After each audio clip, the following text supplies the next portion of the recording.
Hello everyone, this is Nitpicking Nerd, and now we'll review Season 5 of Star Trek TNG, starting with the second part of the episode Redemption.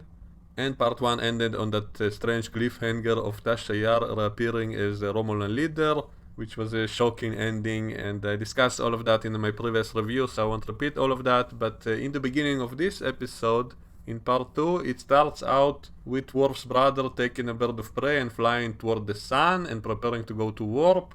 And I remember when I saw it the first time, because it looks so similar to the way they time traveled in Star Trek 4, I thought to myself, oh, they're going to do a time jump, and maybe that will somehow explain why they have Tasha as a Romulan and all of that. But it didn't happen. Instead, it was simply some kind of trick he used to destroy enemy ships. So I remember I was a little bit disappointed because I assumed there was going to be some kind of a convoluted time travel story, which I always like. And then we have some more stuff about the Klingon Civil War, and Picard makes a plan to expose the Romulan involvement, but Sub-Commander Sila, the daughter of Tasha Yar, doesn't fall for it, and she almost manages to outsmart them. Only Data is the one who is able to stop the Romulans, and there's a few interesting scenes of Data commanding a starship and having to kind of discipline his crew members which don't believe in him and stuff like that, so that was also some interesting scenes. And Sila as a villain was a pretty interesting one because she has that personal connection, an indirect one with Picard and the Enterprise crew, so that would have made her an interesting villain. It's too bad they never exploited that. She only appeared in one other two-parter episode and she was never really developed. They didn't do anything with her, so that was a little bit disappointing. And so in the end of the episode, they defeat the Romulan evil scheme, they defeat the Duras sisters, and then Gowron restores Worf's honor. And there was a good scene in the end when Gowron gives the life of Torel, that child of the Duras family. He gives a knife to Worf and tells him to kill him basically, and then Picard kind of looks concerned. And there was a tense moment in which we didn't know if he will really do it or not, but then he throws the knife on the floor and says, I will not kill the child for the crimes of his family. And then Picard kind of looks proud a little bit, and that's the brilliance of Patrick Stewart, that he can convey a lot of feelings without saying a word. You can kind of see it in his eyes, in his expressions, kind of subtle acting, so that's again a good Worf Picard moment, and also a little bit of a morality message, not to kill children for the crimes of their parents. And Worf is an interesting character because he's kind of stuck between these two cultures, so he has the values of Starfleet and the Federation, he values life, and the Klingons are like the opposite, and Worf is in the middle, caught in the middle. So a pretty good episode, above average episode I would say. And the next episode is called Darmok, which is considered one of the best episodes with a very neat and original idea. This is the only episode probably in all of Star Trek in which they actually dealt with the problem with communicating with another life form, another humanoid life form. Usually in most episodes the universal translator is so perfect that it translates everything, even jokes, even wordplay. Everything always seems to be translated without any problem. And this is probably the only episode that showed communication with aliens being much more difficult, and so it makes it all much more realistic, because even with the universal translator we can see that it does translate all their words, but you can still not understand them because the structure of their language is so much different that it all depends on context, and without that context you wouldn't be able to understand them. And so that's a brilliant idea. So it's very interesting how they set it all up, and then the story is that that alien captain and Picard are stuck together on a planet and having to work together. Kind of reminds me again of that movie Enemy Mine, in which a human and an alien were stuck together on a planet and they were enemies at first and then they became best friends and they realized how to communicate and all of that. So this is a similar kind of idea, especially with the part about having to learn to communicate. Also there's that alien on the planet which is hunting them, which was kind of a cool weird alien with kind of a cloaking device, kind of reminds me of the Predator movies. So that was cool as well, some good action scenes and tension, and there was even some cool space battles between the Enterprise and the Tamarian ship, so that was also interesting. And there was some emotional scenes when that alien died after he became best friends with Picard, and then when Picard comes back he's able to communicate with the alien ship and stops the battle. So this was a truly Star Trek kind of episode, learning about an alien civilization, making friends with an alien civilization, fighting some alien monsters, a little bit of a space battle. So this episode had a little bit of everything, so I would definitely say this is an example of a very, very good Star Trek episode. I wouldn't say it's my personal favorite, but definitely up there with some of the best episodes. The next episode is called Ensign Ro. It introduces the character of Ro Laren, which becomes the new helmsman because Wesley is no longer on the ship. And she was made to be kind of a more problematic Starfleet officer, kind of a half criminal, someone not very disciplined with Starfleet, someone with issues, with problems, so she was meant to be a very interesting character. Sadly, they didn't really do a lot with her later on. She was basically like another extra who just happens to talk a little bit more. She was featured in a few episodes, but not really that interesting, and she was kind of annoying. They made her kind of too annoying in the beginning, so I never really liked her that much. But the idea was interesting, to have a more conflicted, with problems with the dark side and all of that. Also, they introduced the Bajorans in this episode, and they became a big part in Deep Space Nine. So I would say this is an important episode. And there was also some kind of conspiracy between Starfleet Admiral and the Cardassians and all of that. So this is kind of an interesting and important episode, but not really that good. I wouldn't say it's a very good episode. I would say this is slightly below average episode. Nothing really that impressive. The next episode is called Silcon Avatar, which had the return of the crystalline entity, which appeared in season 1. And it's funny that they simply let it go in that episode when they knew that it attacks planets, and yet they still allowed it to escape. They didn't even try to chase it or anything, and now it's been revealed that since then it's been going around destroying colonies and whole planets, wiping out entire groups of people to feed on them and all of that. And also they seem to be unable to communicate with it, even though in that episode in season 1 Lore was able to communicate with it through the normal channels, and so why are they having such difficulty to communicate with it now? So continuity seems a little bit fishy, but this is an interesting idea. I love the idea of the crystalline entity, this kind of monster in space which goes from planet to planet and feeds on people and all of that. This is kind of a creepy idea which I wish they would have done some more with. So I love the idea of the crystalline entity itself. It also looks pretty, it's beautiful. And also apparently it's not really evil, as Picard explains later in the episode. Maybe it simply needs to feed and it doesn't realize that the people it's feeding on are intelligent and all of that, so that's why they want to communicate with it. And in the beginning of the episode they show an attack on a colony on which Riker and some of the Enterprise crew are on, and Riker was just about to get laid when the crystalline entity attacked. Maybe that's why Riker was so pissed at it later, they wanted to destroy it. And also they meet an expert on the crystalline entity who is the mother of someone who got killed by it in another colony. And apparently Data has the memories of all those colonists, and so she kind of talks with Data, asks him to talk with her with the voice of her son, and she kind of pretends Data is her son, some kind of creepy stuff like that, which I didn't really like, but I guess it's interesting. That Doctor was shown to be kind of a creepy woman, and she wants to destroy the crystalline entity. And then we have that scene with Picard trying to explain to her why he wants to communicate. He thinks maybe if this entity is intelligent, they will be able to reach some kind of agreement with it, which again is a nice idea. However, in this case, because this being already killed thousands of people, would you really be willing to just forgive it and just agree that it won't kill anyone else and then it's fine? So that was a little bit strange, but still I like that overall idea that Picard wants to communicate with this alien because it's not really evil, maybe it was all a misunderstanding. And in the end of the episode they do apparently find a way to communicate with it, but then the Doctor does something to it to destroy it because she wants revenge for her son, and then Data tells her that her son wouldn't be happy about that because she used to be a scientist and now she kind of betrayed all of that, and so that was an interesting bit of dialogue as well. And that whole idea of using Data as kind of a tool to talk with someone who is dead, I guess that's why the title is Silcon Avatar. It was an interesting idea, I guess, but it's kind of strange. They never really mention it that much in other episodes, that he apparently has the memories of hundreds of people and he can channel their personality and all of that. They don't really do much with it in other episodes, so it feels a little bit disjointed. But overall I think it's a pretty good episode, especially because of the crystalline entity itself, which is an idea I love. And I wish they didn't kill it off so quickly, or maybe say there are more like it, because I think this is kind of a creepy idea for a kind of a villain in Star Trek, to have this monster flying around.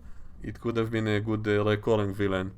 I think in the Star Trek Online games they did have more entities like that, so I guess there was more than one. And the next episode is called Disaster, in which the Enterprise suffers some kind of accident and then everybody gets stuck in all kinds of places on the ship. Picard gets stuck in a turbolift with a few kids, which is funny because you know how he always said that he doesn't like kids, and now he's forced to deal with them and they kind of annoy him and all of that, but he finds a way to kind of discipline them and get them to work with him and all of that, so that was neat. Keiko gets stuck in 10 forward and then Worf has to deliver her baby. Geordi and Beverly got stuck into cargo bay and had to deal with some technical trouble there. So there were a lot of cool scenes in this episode, but it still kind of feels like a bottle show. They don't really go anywhere, they don't meet any aliens, and so it's kind of a simpler story, but it kind of works, you know, it's the only one of its kind in the whole series, so I think it was neat. And the best part is probably Picard and the kids in the turbo lift. That was also the funniest. It had some funny moments and also the most interesting and dramatic. Also seeing the turbo lift shaft was interesting. So I would say it's a good episode, even though it's kind of simple, a simple story of everybody being stuck in different places on the ship. Also Ensign Ro and O'Brien and Troy got stuck on the bridge. They discovered that the engine was about to explode, and so Ensign Ro wants to separate the ship to save some of the crew, and then Troy doesn't let her do it, and so there was kind of a tenseful moments and stuff like that, so that was fun. Also, Data and Riker got stuck in some corridor, and then Data had to use his body to stop electricity, and then Riker took his head with him to engineering. So there were a lot of cool moments like that. So I would say this is a good episode. Kind of an interesting way to shake things up and to put people in tenseful situations and pair all kinds of characters that wouldn't normally interact that much, putting them together. And the next episode is called The Game, which I think is the best Wesley Crusher episode. He comes to the ship from the academy for a vacation, and then Riker comes back from Risa with a device that brainwashes everyone except for Wesley and that chick that he befriends. Everybody else gets gradually addicted on this game, which influences their brain. They try to get everyone to get addicted to it, and Wesley is the only one kind of fighting against that. And I think this was a very fun episode, and also with that neat funny idea of the computer game that everyone gets addicted to, and then everyone becomes kind of evil, and then Wesley has to fight the rest of the crew, and there's a whole bunch of funny scenes of him running around trying to escape from the bridge crew and all of that, so that was a lot of fun. So this is an episode I really like, and I think it's the best Wesley episode. He wasn't annoying in this episode, he was a very fun character, so overall a very good episode. And the next episode is Unification, part 1 and 2, and this is the one in which Sub-Commander Scylla comes back again, but they don't really do anything with her personal connections, so she could have been just any Romulan, it would have been the same story. So that's why I think they didn't really exploit that potential, didn't really do anything that interesting with her. Also, this is the episode in which Spock appears, Spock and Sarek, and Picard and Data have to go to Romulus dressed as Romulans on a Klingon ship, so there was a lot of funny scenes of them dressed as Romulans on the Klingon ship, and there's some funny stuff with the Klingons. And also seeing Romulus was interesting.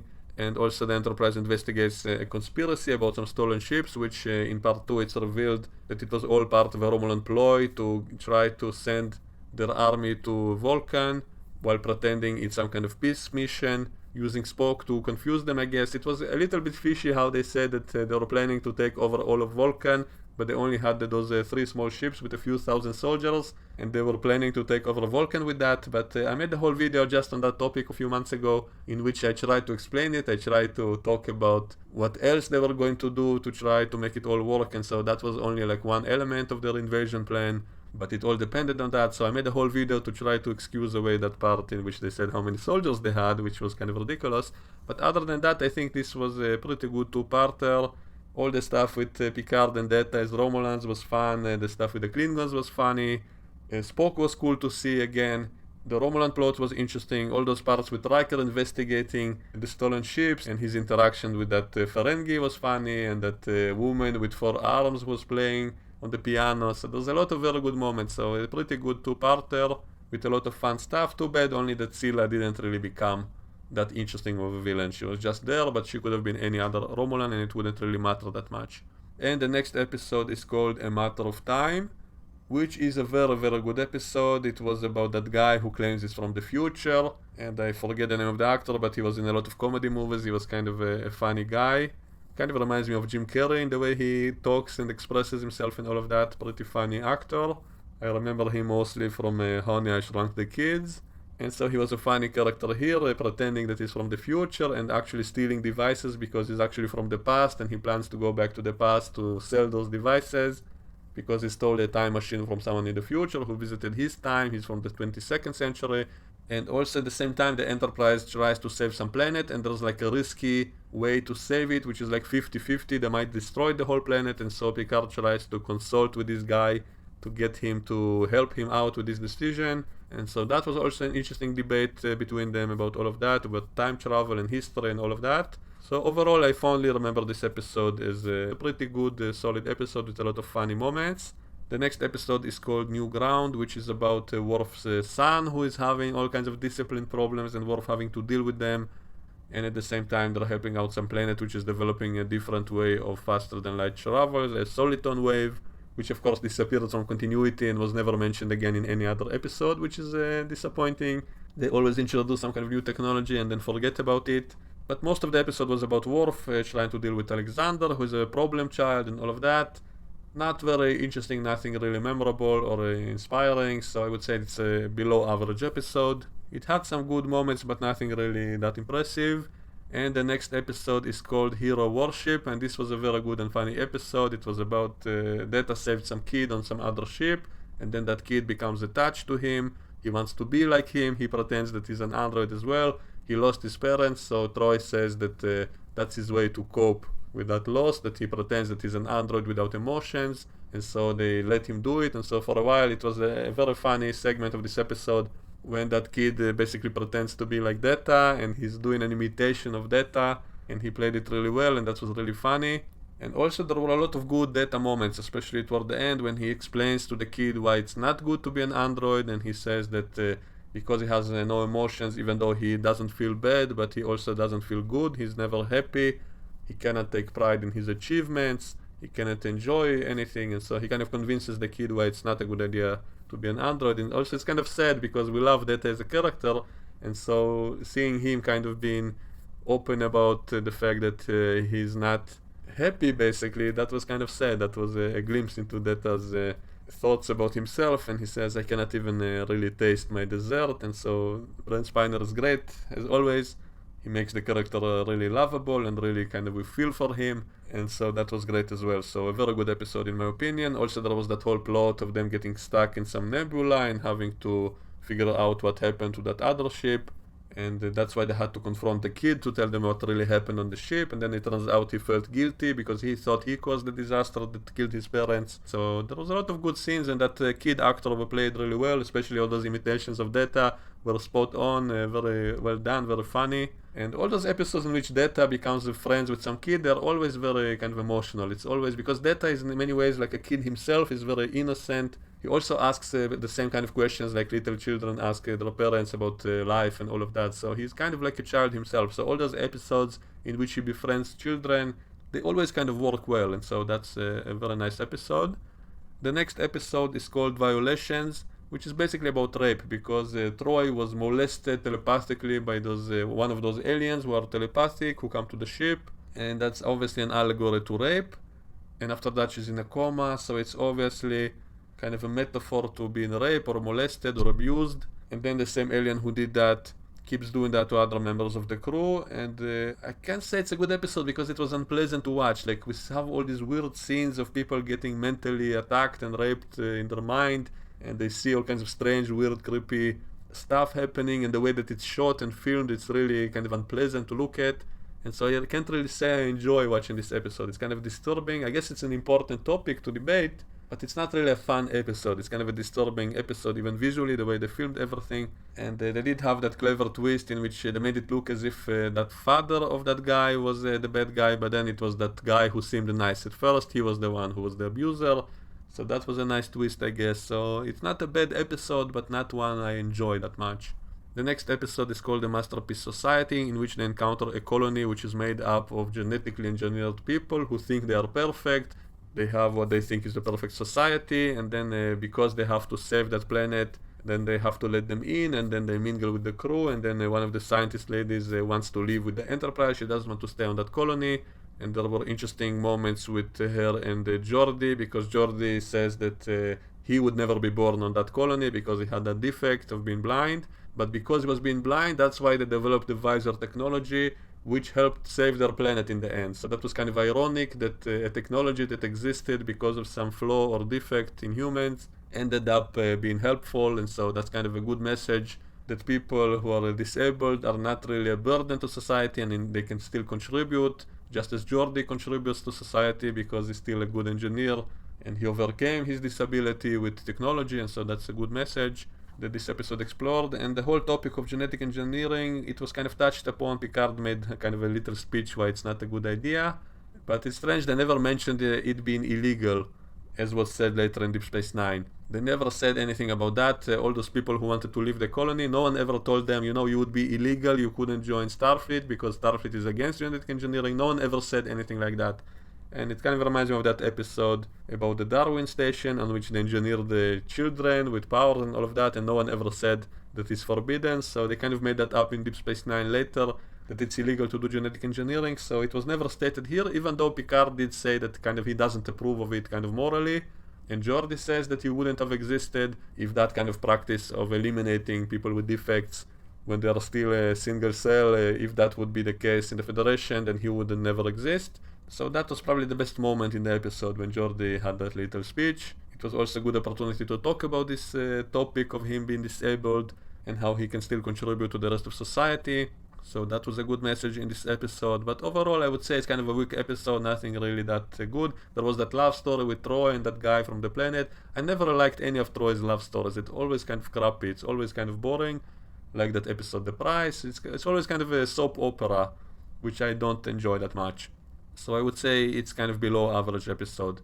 The next episode is called Conundrum, which is a very, very good episode. It was about all of them losing their memory because some alien wanted to use the Enterprise to fight a war against an enemy of his planet. And he put himself into the crew as the first officer while erasing everybody's memories so they wouldn't know that he doesn't belong, and then he tries to get them to attack some other planet by convincing them that the Federation is at war with that planet. This is a very good episode in my opinion. First of all, it's another mystery episode because we don't know what's going on at first. We don't know what that guy is planning. We know that he doesn't belong, but we don't know exactly what his ultimate goal is, and it was very interesting to see how all the characters interact when they don't know each other. And for a while Worf takes command of the ship because he thinks that he's the captain. So there's a lot of tenseful moments, and also Ensign Ro and Riker, who disliked each other previously, they end up sleeping together and all of that, so that was funny. The only flaw I can find in this episode is why didn't that guy simply insert himself as the captain or as some kind of admiral or something? I mean, he added himself so easily to the crew roster as the first officer, pushing Riker down as just another commander, executive officer. But if he could do that, couldn't he simply say that he's an admiral in charge of the mission or something like that to put himself above Picard, and that way he would have been able to complete the mission more easily? So why didn't he do that? So that was kind of a logical problem. And I absolutely love that ending in which Picard refused to fire on that enemy because he realized something was wrong. He realized that they are far superior with their firepower to their supposedly big enemy. And the fact that he never got the chance to actually talk with them, to try, he constantly had the urge to try to communicate with those aliens, to try to figure out what's going on, and he still was kind of a peaceful man, I guess. And so that was really nice, the way in the end he refused to fire on defenseless people. That was a brilliant moment in which he stopped the war, and then that alien kind of exposed himself trying to fire anyway, and then getting beaten up by Worf. Actually no, Worf got beat up by him again, but someone fired him with a phaser, and then we could see that he's an alien. So that was a very interesting idea, a very kind of unique plot, interesting plot, also a lot of neat moments, and that final good-hearted message of Star Trek, not to fight needless wars, so that was brilliant. So overall I think this is a very good episode, one of my favorite of the whole season. And the next one is called Power Play, which also I think is a very fun episode, especially on first viewing, because three members of the crew, Troy, Data, and O'Brien, got possessed by energy aliens, and then they try to take over the ship, and they take hostages and turn forward, and especially Brent Spiner was once again brilliant in his acting, because now that Data is possessed, he's not being himself, and so this was an opportunity for him again to play an evil character, which obviously he had a lot of fun doing, and it was always fun. It was always fun seeing an evil Data, and he kind of beats everybody up, he strangles Picard. A lot of fun moments like that. Also, Brian was great as the bad guy, he's also good at that. All the movies in which I saw him in, other than Star Trek, he always played bad guys because he's so good at it, so here again he's a bad guy. Also Keiko was a hostage there, and so he kind of abused Keiko a little bit, and in some ways it was kind of satisfying because Keiko always abuses him, so this was like his opportunity to now take revenge on her. So that was kind of funny. I remember when I was making parodies of Star Trek, I took a lot of scenes from this episode with all those evil moments. So it was a very entertaining episode, also very tenseful, and in the end when they walk in the corridor with that music, it's kind of funny how that scene is probably more tenseful than any scene in any of the Star Trek movies. So a scene of people just walking in a corridor is much more tenseful than all the epic stuff that was happening in so many of the movies, because it had a good setup and because we care about all these characters and there are stakes and we don't know what's going to happen, and then it creates tension and suspense. So this episode was very well done as kind of an action and suspense episode. And the next episode is called Ethics, which is about some doctor coming to the ship, and she's doing all kinds of experiments she invented. Worf had an accident and he's paralyzed, and she has some kind of way to treat Worf and to make him do a full recovery, but it's a very risky process.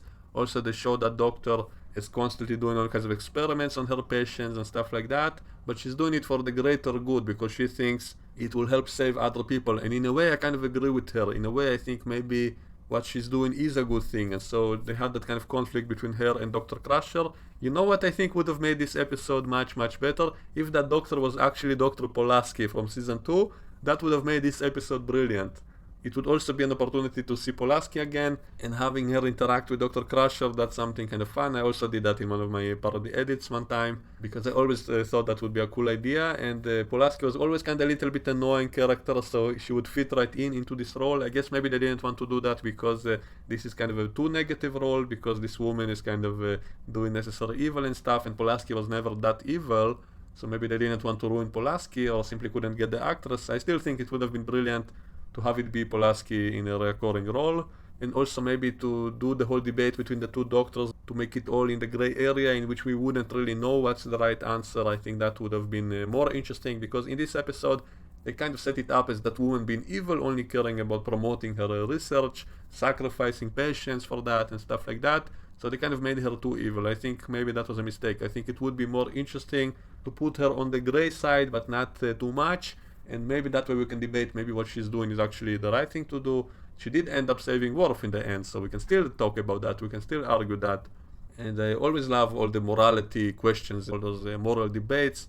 That's always fun to think about. That's one of the reasons I really liked the TV series Dr. House, House MD, sorry, because they also often dealt with all kinds of morality, gray areas and stuff like that, trying to decide what is the moral thing to do in some kind of weird circumstances.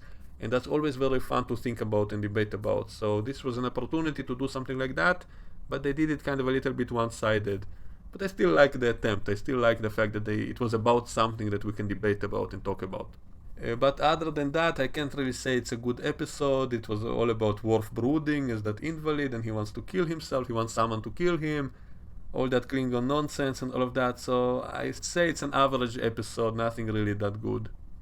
And the next episode is called The Outcast, which was about Riker falling in love with a person without gender from a planet of people like that who don't have gender, and for them it's considered a deviation to be born with gender, and so all of those with who feel like they have a gender, they have to live in hiding. So this is an obvious metaphor to homosexuality and all of that. And she was telling Riker how basically they were being oppressed on their planet, being forced to undergo treatments for their condition and all of that, and there's kind of a love story between her and Riker. And in the end of the episode there's that trial in which she makes the passionate speech about how dare you tell people who they can love or not. So this is an obvious metaphor to gay rights and all of that, so that's great. This is a very nice episode that uses science fiction to talk about something which is actually a real social issue. So I guess they didn't do it directly because, you know, in the Federation everything is perfect in the future, so it wouldn't really be a problem unless it's an alien. They use the alien without genders as kind of a way to do a reverse kind of parody of the situation by having the aliens all be genderless, and so for them anyone with gender is a deviant. So it's a very nice way to put everything on its head, to show that maybe something you think is abnormal, it would be normal for someone else. And so this is a nice way to kind of debate all these topics. And the Orville did a lot of similar ideas. I think it was inspired by this episode. They did a whole lot of stuff like this with the character of Bortus, who comes from a planet which only has one gender, everybody are males there.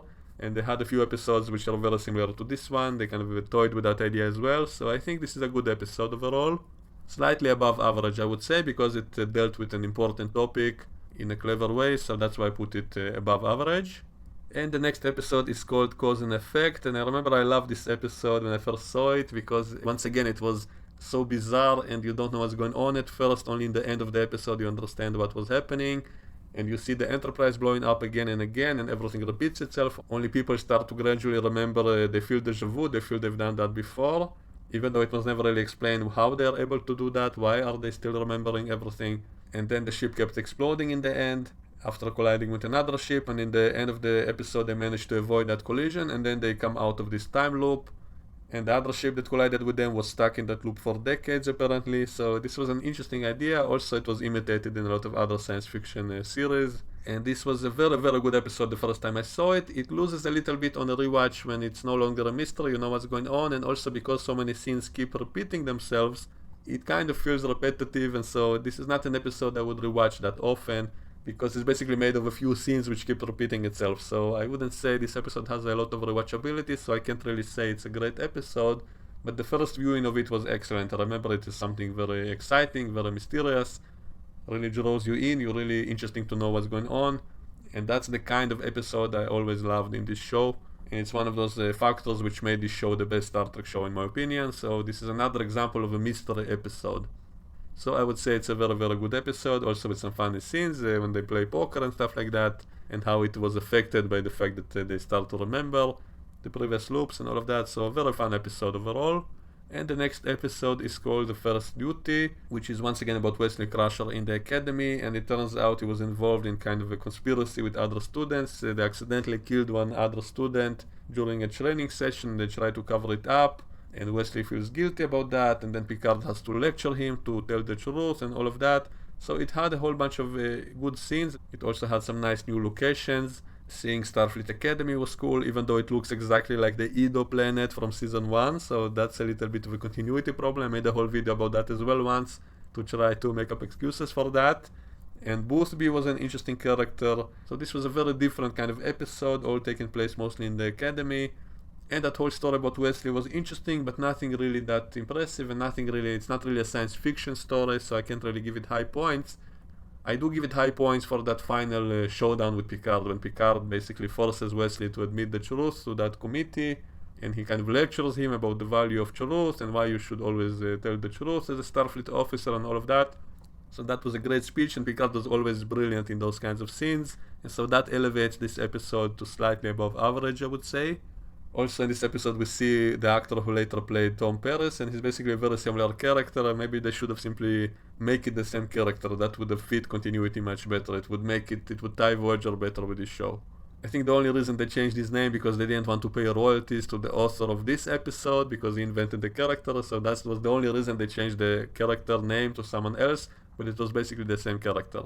Also maybe because they thought that guy was kind of irredeemable after what he did in this episode, because he was the one who kind of made everybody lie to Starfleet and all of that. But still, I think it would have been interesting to have a darker character, a character who made such a big mistake. I do think he could have been redeemed, so I don't think he was irredeemable. I think it would still have worked in my opinion, so I think it would have been better off to tie it together. Anyway, the next episode is called Cost of Living, which was once again about Loxana Troy, and she comes to the ship and she befriends Worf's son, and they go to the holodeck together and stuff like that.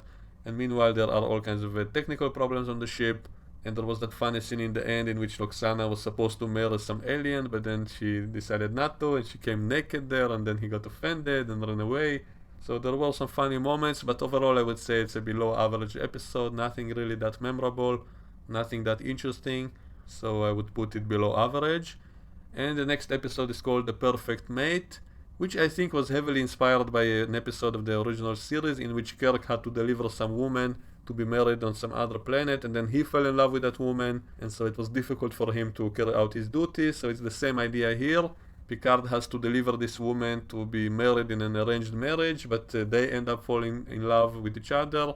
But then Picard has to overcome his personal feelings to fulfill his duties, so I guess that was a great heroic moment. It's a little bit weird that that woman is played by the same actress who played Jean Grey in X-Men later, so they were together in X-Men, but in this episode they were in love and kissing and all of that, so that makes it a little bit weird after you've seen X-Men. And it also had a few funny moments, and there were some Ferengi on the ship who were being silly and funny. So this episode definitely had some nice moments, but overall I would say it's an average episode, nothing too impressive. The next episode is called Imaginary Friend, and it's about that little girl who has an imaginary friend because her father keeps moving from starbase to starbase, to ship, and so she never makes real friends, and so she has that imaginary friend, and then because of some alien who reads her mind and then becomes that imaginary friend as a little girl, and then forces her to do things on the ship which are not allowed and stuff like that. As a kid, I really loved this episode.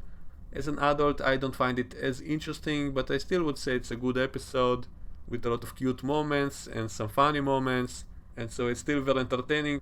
But as a kid, I probably liked it much more because it was about kids, and so it's much more relatable when you're a kid yourself. As an adult, it's still kind of interesting to see it all from the viewpoint of children, and so I would still say it's a good episode.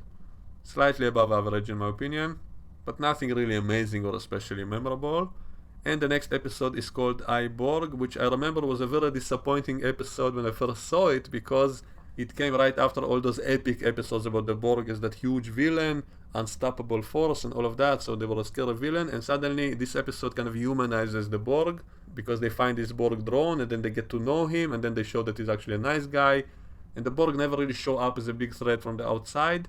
And as a kid, I remember I was disappointed by this episode because I kept expecting, I saw, oh, the Borg, it's another Borg episode, oh, it's going to be epic, it's going to be action-packed and all of that, and then there was no action at all. It's all about this drama, getting to know this Borg and all of that, so I remember I was very disappointed and kind of hated this episode and found it boring.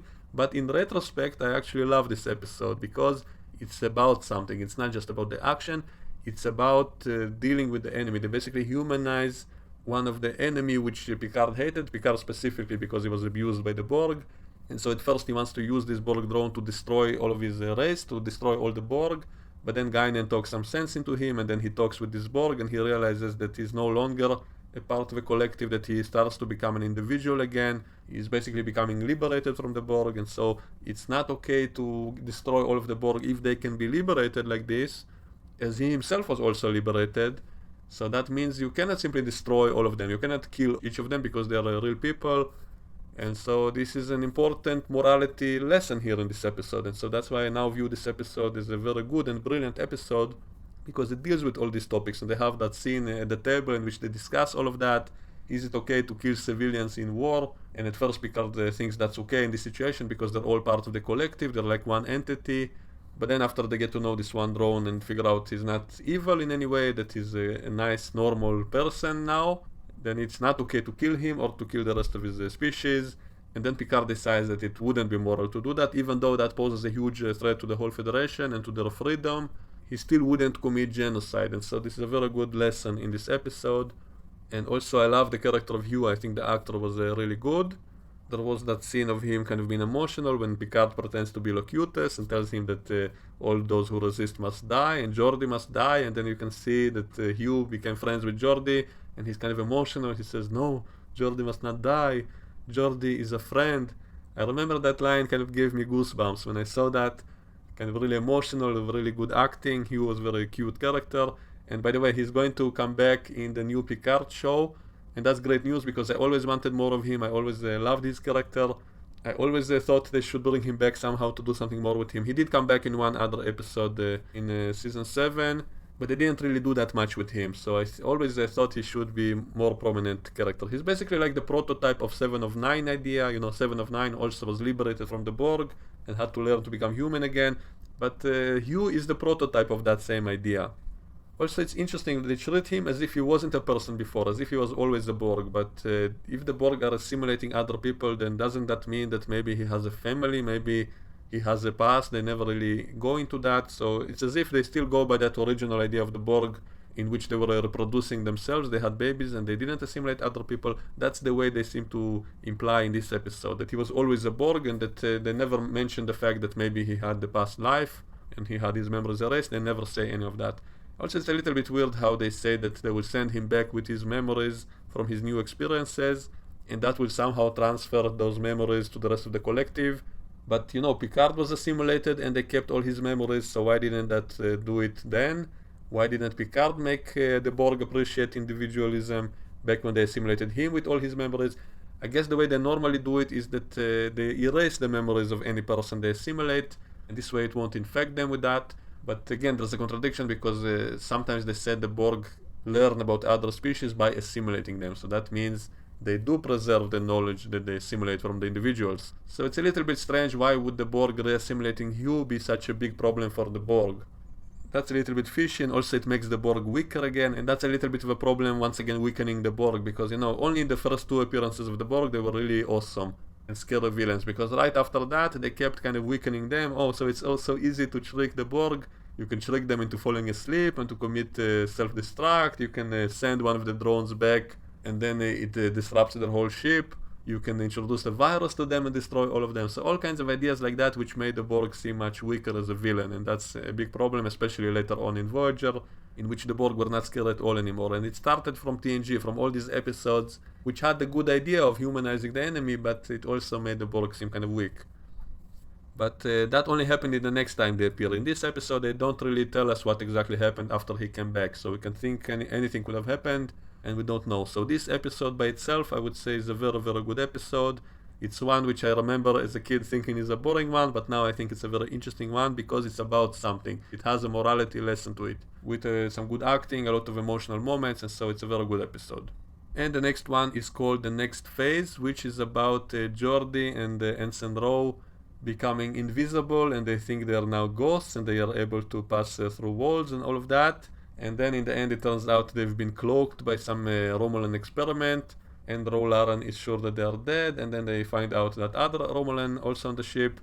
And I really like this episode. I love that idea. It's something unique and different. There is a small logical problem, why don't they fall through the floor, but we can explain it away with the way the gravity works. Maybe it only works like up to the floor and not beyond that. So I don't have a huge problem with that, and it was very fun, especially in the end when they had the Romulan running around after them, and they had the weapon and they were firing. Also some funny scenes with Riker and 10 Forward, shooting everything there to cause them to be detected and all of that. So this was a very fun episode in my opinion. And the next episode is called The Inner Light, which is considered to be one of the best episodes of the whole series. I respectfully disagree. I don't think it's one of my favorite episodes. However, it's still a very good episode. But it's very kind of different from the Star Trek formula, so I wouldn't put it as an example of a great Star Trek episode, because most of the episode is taking place on that planet, which is basically a simulation in Picard's mind. He got infected by that probe that implants memories into him from that civilization which died out, and then he thinks that he's living in the life of someone in that civilization, and he lives a whole life in there, and then he wakes up in the end back on the Enterprise. So this was a very interesting idea. However, very little was happening on the actual ship. We don't barely see anything interesting on the ship itself. Most of the episode is his life on that planet, and it did have some great scenes. It had some nice moments. It had some emotional moments. My favorite one is probably when Picard talks with his daughter in that reality, and he tells her to cherish every moment, live now because now will never come again, and all of that. So that was a great little speech with a very good message, the whole message of the episode, in fact, I would say. So I guess it's kind of exploring life and all of that, so that's probably why people love it so much. And I like it. I think it's a good episode, but not a perfect one. I wouldn't say it's the best episode. And the next episode is called Time's Arrow, in which they find Data's head in some cave, and then they figure out Data is going to die in the past, 500 years in the past, and then he ends up being transported there, and he meets Mark Twain and all of that, and Guinan is in the past because she's long-lived and she was on Earth back then.